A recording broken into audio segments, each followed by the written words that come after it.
Chris Renshaw here from the Boards and Swords podcast, and today we're going to talk about Waterdeep Dungeon of the Mad Mage, which is the latest adventure coming out from Wizards of the Coast.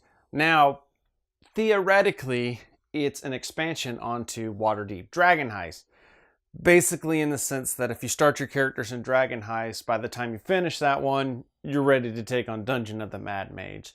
Story-wise, it's pretty delineated, and they both obviously take place in Waterdeep. Now, the setting of this book takes place in what's called the Undermountain, which I'm not as familiar with some of the Forgotten Realms lore, but from the book, come to take it, it's basically a TARDIS, to where it's much huger inside it than it could possibly be on the outside. But you access the Undermountain through a couple of secret hidden tunnels, one of which is called the Yawning Portal, which is a tavern inside of Waterdeep. If that sounds familiar to you at all, that's because they already did a book on this.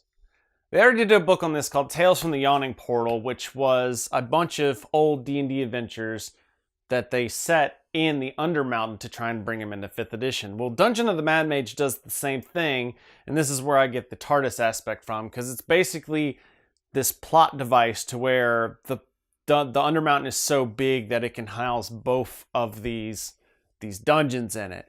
It's really cool the way it ties all these different unique atmospheres together, so you get kind of, instead of just 30 different levels of a giant, the same kind of territory, you get a different sort of atmosphere in each level that you progress in this dungeon.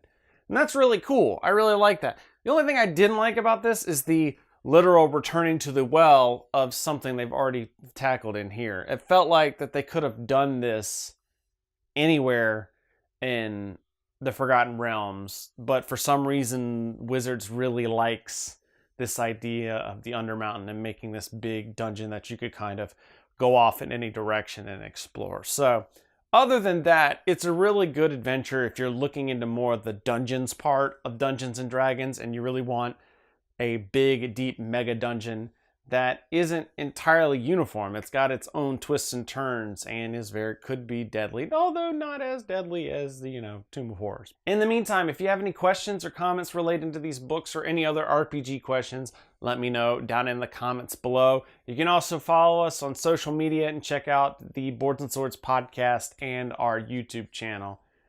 Thanks for watching, and until next time, may all your hits be crits.